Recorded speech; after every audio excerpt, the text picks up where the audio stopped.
So this is the High Priestess, and she is represented here by the deity form of Prajnaparamita. Okay, now, if you are someone who studies Buddhism, you will have heard of a body of sutras that are very important to all forms of Mahayana Buddhism, known as the Prajnaparamita Sutras, or as the they're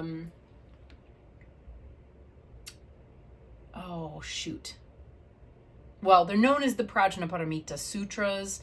And the most famous of all of them, let's put it this, so the most famous of all of them is the Heart Sutra, okay? And the Heart Sutra is boiled down frequently to its main sort of core sutra, which is Om Gate Gate Paragate Parasamgate Bodhi Swaha, which is not an easy thing to translate, but we could say that it means, the sound Om of everything, and we could say, it's a unity of everything, gone beyond, gone so far beyond, gone to the other shore. Wow. Okay.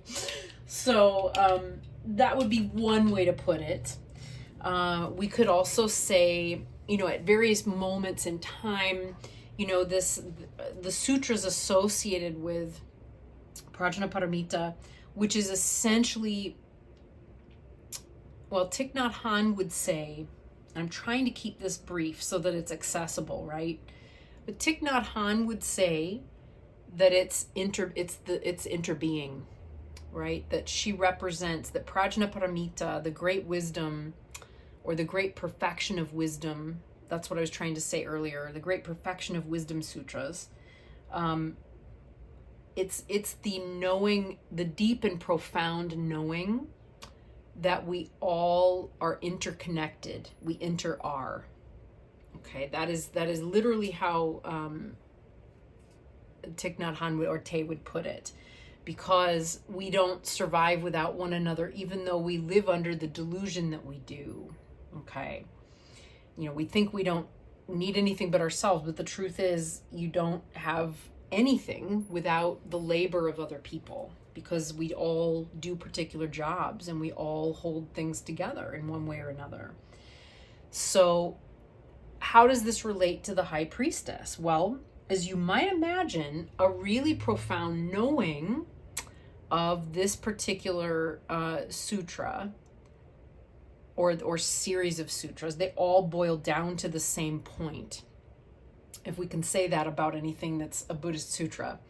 I wouldn't say that any of them can really be boiled down, but if we were to say they could be, they do boil down to this concept of interbeing, but the knowing of it, the full realization and understanding of it is something that is beyond words. It's beyond language. It's beyond the ability of us to really express it properly, or to give it its full, I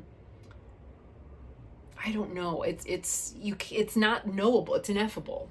It's deeply ineffable, which is ultimately the space of the High Priestess, right? So that said, the High Priestess, Prajnaparamita as the High Priestess, let's talk about what we're seeing here in her iconography. So, in the way she's being represented. So she has golden skin, and she's also, I should say, the primordial mother, right? So everything is born out of her. Here's where we might even say that we're crossing into Marielle Tarot territory, right? If she is the great mother who births all phenomena, this is what she represents. Everything. This is the realm of Dharmakaya. It's formless. You can't locate it. You can't find it. We don't know how to pinpoint it. We don't know what it is. but we know it has to be feminine because of the way it operates. One moment there's nothing, the next moment something is arising, okay?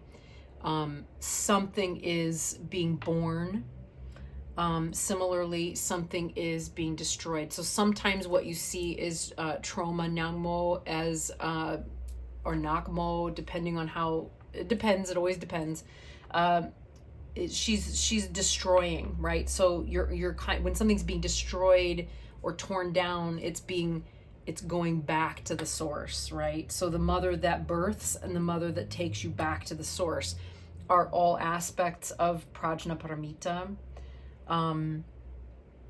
But she holds within her, as a woman, as a female deity, the ability to manifest all things. And in her right hand, she holds the Vajra, usually on top of a lotus, although not always.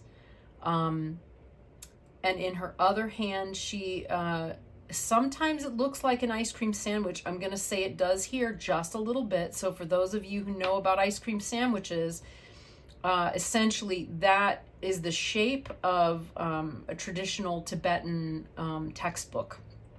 You know, they're kind of long and skinny like that. And this particular one is the Prajnaparamita Sutra. You know, again, it's gone from like one syllable at one point to 800,000 words, you know, at other points in time, and then to a third iteration where, you know, in the tantric era, she's is an embodiment. We embody her.